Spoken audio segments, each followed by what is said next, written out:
Hello guys, आप सभी का फिर से स्वागत है। यह करंट अफेयर का सेशन है, तो चलिए स्टार्ट करते हैं। अंतर्राष्ट्रीय परिदृश्य प्रश्न संख्या 46। हाल ही में कहाँ की खाद्य सुरक्षा एजेंसी के द्वारा येलो मिलवर्म को खाद्य संबंधी उपयोग के लिए अनुमति प्रदान की गई है? हाल ही में कहाँ की खाद्य सुरक्षा एजेंसी के द्वारा येलो मिलवर्म को खाद्य संबंधी उपयोग के लिए अनुमति प्रदान की गई है? सही जवाब है यूरोपीय संघ। स्वीकृति जनवरी 2021 में मिली। अनुमति प्रदाता संस्थान यूरोपियन फूड सेफ्टी एजेंसी है। वैज्ञानिक का नाम याद रखिएगा, टेनेब्रियो मॉलिटर है। लार्वा स्टेज में भोजन के रूप में खाद्य संबंधी उत्पाद बनाने में इसका उपयोग होता है। बिस्किट, पास्ता, रोटी, बर्गर आदि बनने वाले उत्पाद हैं। देखिए, महत्वपूर्ण तथ्य के बारे में अगर बात करें तो येलो मिलवर्म में प्रोटीन, वसा और फाइबर की प्रचुर मात्रा होती है। ऑस्ट्रेलिया, अफ्रीका और न्यूजीलैंड जैसे कई देशों में इससे अन्य खाद्य पदार्थ बनाए जाते हैं। 47 नंबर है, ग्लोबल ब्रोकर नामक रिपोर्ट में ब्रिटेन की किस संस्था ने भारत को डिफिकल्ट 4 में से एक माना है? ग्लोबल ब्रोकर नामक रिपोर्ट में ब्रिटेन की किस संस्था ने भारत को डिफिकल्ट 4 में से एक माना है? सही जवाब क्या होगा? चैथम हाउस, यानी बी ऑप्शन। देखिए, ग्लोबल ब्रोकर रिपोर्ट जारी, यानी रिपोर्ट जो है प्रकाशित कब हुआ? जनवरी 2021 में। ब्रिटेन की भावी विदेश नीति की रूपरेखा प्रस्तुत करने वाली यह रिपोर्ट, जो संदर्भ है ध्यान रखिएगा, Chatham house the royal institute of international affairs UK जारीकर्ता संस्थान है। भारत, रूस, तुर्की, सऊदी अरब, ये वो 4 देश हैं जो रिपोर्ट के अनुसार यूके के लिए प्रतिद्वंदी साबित होंगे। चैथम हाउस का मुख्यालय लंदन में है। निदेशक कौन है? तो रॉबिन नेबलेट। 48 नंबर प्रश्न है, दिसंबर 2020 में किस देश की सीनेट ने कोरोना वायरस के प्रकोप को रोकने के लिए किए गए उपायों की फंडिंग के लिए अमीरों पर जो है टैक्स लगाया है? दिसंबर 2020 में किस देश की सीनेट ने कोरोना वायरस के प्रकोप को रोकने के लिए किए गए उपायों की फंडिंग के लिए अमीरों पर टैक्स लगाया है? सही जवाब है अर्जेंटीना, सी ऑप्शन। देखिए, विधेयक पारित कब हुआ? तो 4 दिसंबर 2020 को, और अर्जेंटीना के सीनेट के द्वारा जो है यह विधेयक पारित किया गया। क्या उद्देश्य है? तो कोरोना वायरस की रोकथाम तथा आर्थिक राहत के लिए अर्जेंटीना सरकार के द्वारा किए गए उपायों की फंडिंग के लिए मिलियनियर्स पर जो है संपत्ति कर, लगभग 12,000 अमीर व्यक्तियों पर जिनकी संपत्ति 200 मिलियन पेसो यानी लगभग $2.5 मिलियन से अधिक है, ये लोग प्रभावित होंगे। यानी 12,000 अमीर व्यक्ति जो है प्रभावित होंगे इस विधेयक से। और इस कानून के अनुसार देशी संपत्ति पर 3.5%, जबकि विदेशी संपत्ति पर 5.25% तक की दर से जो है कर लगाया जाएगा। 49 नंबर है, अमेरिका की प्रतिष्ठित अंतरराष्ट्रीय पत्रिका टाइम ने किसे पर्सन ऑफ द ईयर 2020 चुना है? अमेरिका की प्रतिष्ठित अंतरराष्ट्रीय पत्रिका टाइम ने किसे पर्सन ऑफ द ईयर 2020 चुना? सही जवाब है जो बाइडेन और कमला हैरिस को, यानी ए ऑप्शन आपका बिल्कुल सही है। और देख लेते हैं। देखिए, time person of the year 2020 चुना कौन गया है? तो जो बाइडेन और कमला हैरिस। जो बाइडेन कौन है और कमला हैरिस कौन है? तो आपको मालूम है, इससे पहले हम लोगों ने इनके बारे में डिस्कस किया है इससे पहले वाले सेशन में, ठीक है। जो बाइडेन अमेरिका के नवनियुक्त राष्ट्रपति और उपराष्ट्रपति कमला हैरिस हैं। घोषणा की तिथि 10 दिसंबर 2020 को हुआ। अमेरिकी न्यूज मैगजीन एवं वेबसाइट टाइम इसने घोषणा किया। अमेरिकी परिदृश्य को बदलने के लिए जो है किस लिए चुना गया? तो अमेरिकी परिदृश्य को बदलने के लिए ग्रेटा थुनबर्ग को जो है 2019 के लिए चुना गया था। Business person of the year Eric Yuan, चीनी अमेरिकी बिजनेसमैन, जूम के सीईओ। टाइम 2020 के अन्य चयनित व्यक्ति हैं, ध्यान रखिएगा। दूसरा, अगर अन्य तथ्य में बात करें तो देखिए, entertainer of the year BTS दक्षिण कोरियाई पॉप बैंड, और athlete of the year LeBron James America. Time guardians of the year front line health workers और रेशियल जस्टिस ऑर्गेनाइजर्स, ध्यान रखिएगा। विशेष तथ्य के बारे में अगर बात करें तो महात्मा गांधी पहले और एकमात्र भारतीय रहे जिन्हें टाइम पत्रिका के द्वारा 1930 में time person of the year चुना गया था। क्वेश्चन नंबर 50 है, हाल ही में चीन के द्वारा तीसरी पीढ़ी के पहले परमाणु रिएक्टर का संचालन प्रारंभ किया गया, जिसका नाम है, हाल ही में चीन के द्वारा तीसरी पीढ़ी के पहले परमाणु रिएक्टर का संचालन प्रारंभ किया गया, जिसका नाम है हुआलांग-1। याद रखिएगा, हुआलांग-1। चीन के तीसरी पीढ़ी के पहले परमाणु रिएक्टर का संचालन 27 नवंबर 2020 को प्रारंभ हुआ।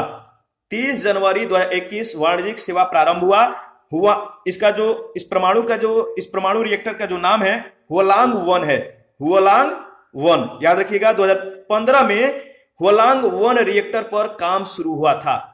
चाइना नेशनल न्यूक्लियर कॉर्पोरेशन तथा China general nuclear power group के द्वारा संयुक्त रूप से इसका विकास किया गया है। यह परमाणु रिएक्टर अवस्थित है कहां पर?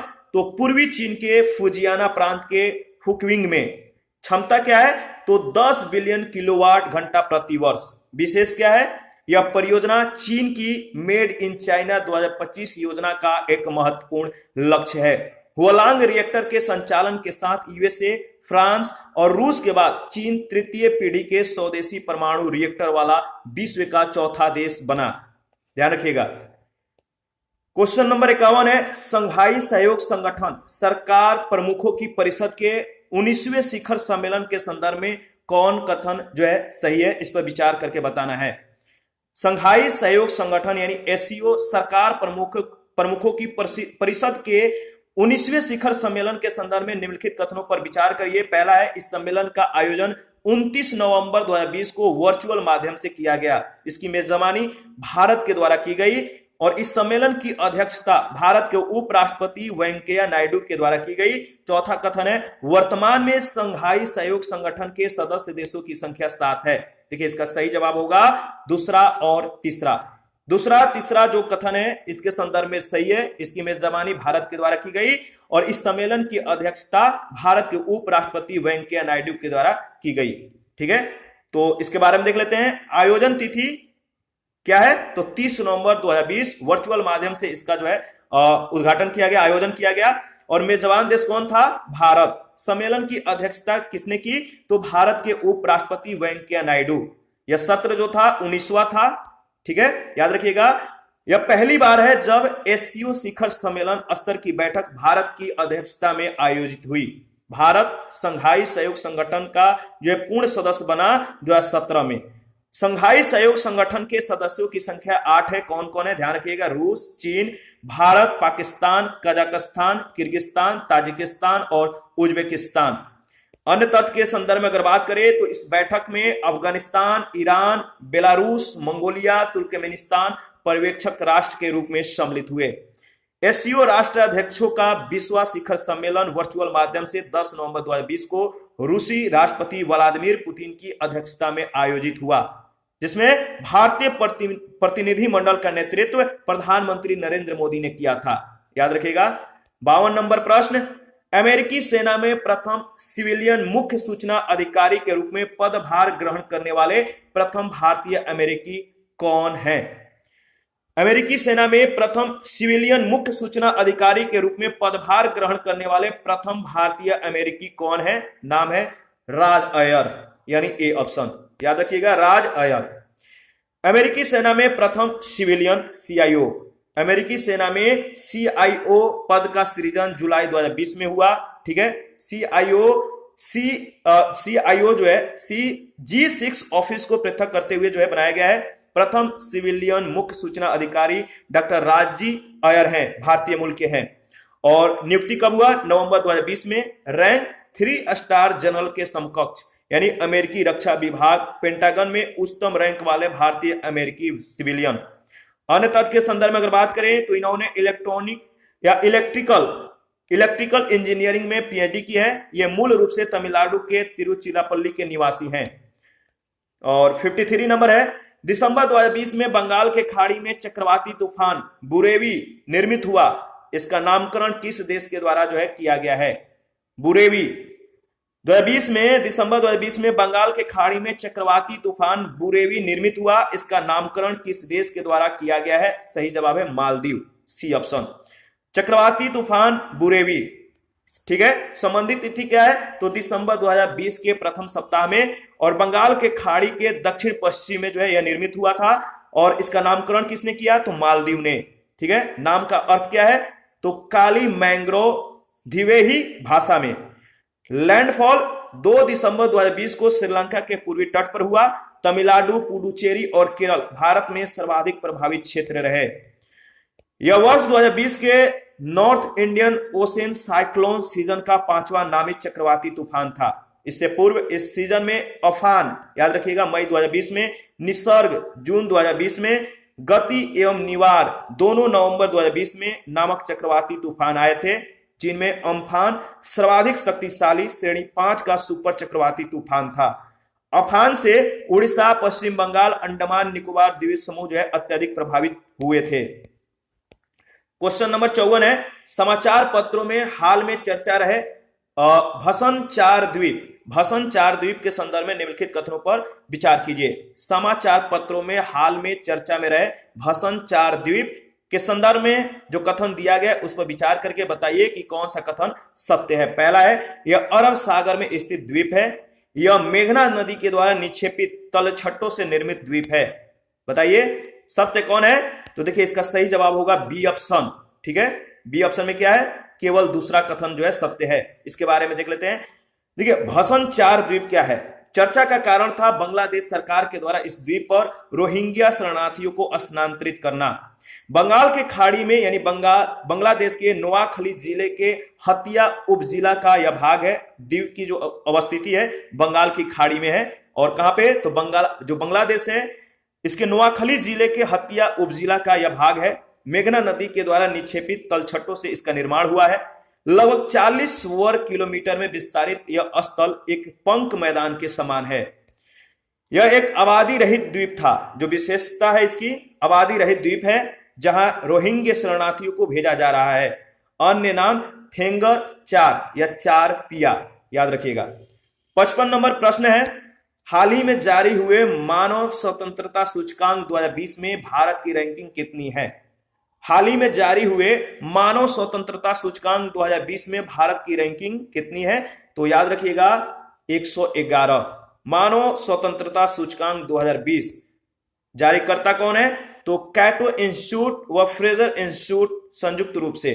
ठीक है, कैटो इंस्टीट्यूट यूएसए की है और फ्रेजर इंस्टीट्यूट जो है कनाडा की है। इन दोनों ने संयुक्त रूप से इसे जारी किया और इसका जो संस्करण है 6ठा है, याद रखिएगा।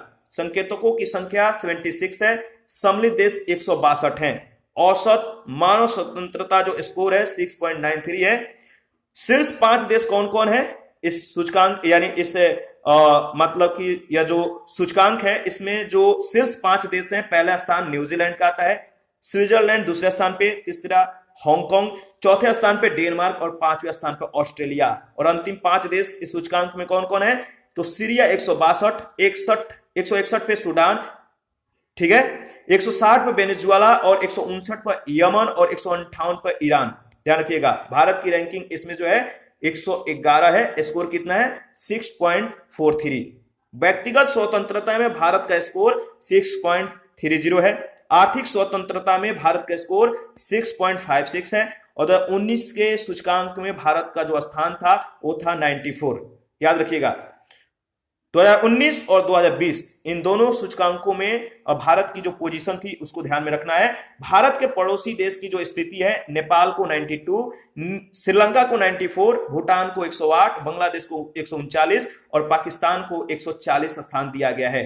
और ब्रिक्स देशों की स्थिति जो है, दक्षिण अफ्रीका 68, ब्राजील 88, रूस जो है 115 और भारत जो है 111 और चीन 129 जो है इसका स्थान है। आगे बढ़ते हैं। नेक्स्ट प्रश्न है, प्रश्न संख्या 56 है, वर्ष 2021 में ब्रिक्स शिखर सम्मेलन का आयोजन किस देश की मेजबानी में होगा? वर्ष 2021 में ब्रिक्स शिखर सम्मेलन का आयोजन किस देश की मेजबानी में होगा? सही जवाब है भारत की मेजबानी में, सी ऑप्शन। मेजबान देश भारत है। संस्करण 13वां है। 2006 में ब्रिक यानी ब्राजील, रूस, भारत और चीन के समूह के रूप में जो है इसे गठित किया गया था। पहले ब्रिक था, अब जो है ब्रिक्स है। ब्रिक यानी बी से ब्राजील, आर से रसिया, आई से इंडिया, सी से चाइना। तो 2006 में ब्रिक के साथ जो है इसका गठन हुआ। प्रथम शिखर सम्मेलन 2009 में रूस के येकातेरिनबर्ग में जो है, और 2010 में दक्षिण अफ्रीका जो है इसका सदस्य बना। तो 2009 में प्रथम शिखर सम्मेलन 2009 में रूस के येकातेरिनबर्ग में हुआ। 2010 में दक्षिण अफ्रीका जो है इसका सदस्य बना। तब से जो है इसमें एस लग गया है, तो ब्रिक्स हो गया है। यह तीसरा अवसर है जब भारत ब्रिक्स की मेजबानी करेगा। इसके पहले 2012 और 2016 में ब्रिक्स की मेजबानी भारत के पास थी। 12वें ब्रिक्स शिखर सम्मेलन का आयोजन वर्चुअल रूप से 17 नवंबर 2020 को रूस की मेजबानी में हुआ था। ध्यान रखिएगा। 57 नंबर है, सितंबर 2020 में टाइम मैगजीन के द्वारा विश्व के वर्ष 2020 के 100 सबसे प्रभावशाली व्यक्तियों की सूची जारी की गई, जिसमें कितने भारतीयों को शामिल किया गया है। सितंबर 2020 में टाइम मैगजीन के द्वारा विश्व के वर्ष 2020 के 100 सबसे प्रभावशाली व्यक्तियों की सूची जारी की गई, जिसमें भारतीयों को शामिल किया गया। कितने? तो 5 भारतीयों को शामिल किया गया। सी ऑप्शन आपका बिल्कुल सही है। याद रखिएगा, 2020 के 100 प्रभावशाली व्यक्तियों के सूची में 5 भारतीय शामिल हैं, और संबंधित तिथि ध्यान रखिएगा 23 सितंबर 2020 है। जारीकर्ता कौन है? तो टाइम मैगजीन। संबंधित सूची यानी विश्व के 100 प्रभावशाली व्यक्तियों की सूची में भारत के जो व्यक्ति हैं, 5 व्यक्ति हैं, इसमें 5 शामिल हैं। ध्यान रखिएगा।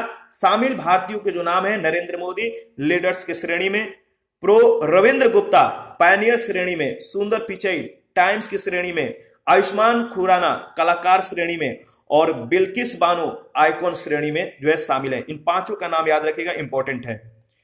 विशेष के संदर्भ में अगर बात करें तो नरेंद्र मोदी को प्रधानमंत्री पद संभालने के बाद चौथी बार टाइम पत्रिका के द्वारा दुनिया के 100 सबसे प्रभावशाली व्यक्तियों की सूची में शामिल किया गया है। क्वेश्चन नंबर 58 है, जनवरी 2021 में किस देश का बोइंग 737-500 विमान दुर्घटनाग्रस्त हो गया, जिसमें 62 लोग सवार थे? जनवरी 2021 में किस देश का बोइंग 737-500 विमान दुर्घटनाग्रस्त हो गया, जिसमें 62 लोग सवार थे? सही जवाब है इंडोनेशिया, डी ऑप्शन। इसके बारे में देख लेते हैं। इंडोनेशिया में विमान दुर्घटनाग्रस्त कब हुआ? तो 9 जनवरी 2021 को दुर्घटनाग्रस्त विमान जो है, इसका नाम है बोइंग 737-500, श्री विजय एयरलाइंस का विमान है। विमान में सवार लोगों की संख्या 62, 50 यात्री और 12 क्रू मेंबर्स थे। उड़ान संख्या जो है श्री विजय एयर फ्लाइट 182 है। विमान से उड़ान भरी जकार्ता स्थित सुकार्नो हत्ता हवाई अड्डे से। विमान कहां जा रहा था? तो जकार्ता से पोंटियानाक यानी सुपार्डियो एयरपोर्ट पर। दुर्घटना में हताहत, विमान में सवार सभी व्यक्ति मारे गए। ध्यान रखिएगा। और 59 है, 1 जनवरी 2021 को भारत संयुक्त राष्ट्र सुरक्षा परिषद का अस्थायी सदस्य बन गया। जून 2020 में हुए चुनाव में भारत 193 सदस्यों वाली संयुक्त राष्ट्र महासभा में कितने मत पाकर अस्थायी सदस्य चुना गया था? मैं फिर से रिपीट कर रहा हूं, 1 जनवरी 2021 को भारत संयुक्त राष्ट्र सुरक्षा परिषद का अस्थायी सदस्य बन गया। जून 2020 में हुए चुनाव में भारत 193 सदस्य वाली संयुक्त राष्ट्र महासभा में कितने मत पाकर जो है अस्थायी सदस्य चुना गया था? तो सही जवाब है 184, डी ऑप्शन। भारत 8वीं बार संयुक्त राष्ट्र सुरक्षा परिषद का अस्थायी सदस्य बना। अस्थायी सदस्य बना कब? 1 जनवरी 2021 को 8वीं बार। भारत का कार्यकाल होगा 2 वर्ष के लिए, यानी 31 दिसंबर 2022 तक। एशिया प्रशांत क्षेत्र से वह जो है 2021 से 2022 के लिए अस्थायी सदस्यता का जो है एकमात्र उम्मीदवार है। 193 सदस्यीय संयुक्त राष्ट्र महासभा में भारत को प्राप्त मत कितने थे? तो 184। याद रखिएगा। अस्थायी सदस्यों के लिए चुनाव जून 2020 में हुआ। आयरलैंड, मैक्सिको, नॉर्वे और केन्या भारत के 7 अस्थायी सदस्य चुने गए। भारत ने यूएनएसी का अध्यक्ष पद संभाला कब? तो अगस्त 2021 में। नियमानुसार प्रत्येक सदस्य देश अंग्रेजी वर्णानुक्रम में जो है बारी बारी से 1 महीने के लिए अध्यक्षता करते हैं। संयुक्त राष्ट्र सुरक्षा परिषद जो है संयुक्त राष्ट्र के 6 प्रमुख अंगों में से एक है। अंतरराष्ट्रीय शांति और सुरक्षा बनाए रखने के लिए इसका गठन किया गया है। सुरक्षा परिषद में सदस्यों की संख्या 15 है। याद रखिएगा, 5 अस्थायी हैं और 10 अस्थायी, और प्रत्येक 2 वर्ष के लिए जो है इनका क्या किया जाता है? इन संख्याओं में मतलब इनका जो है ये जो होते हैं सदस्य प्रत्येक 2 वर्ष के लिए सदस्य होते हैं।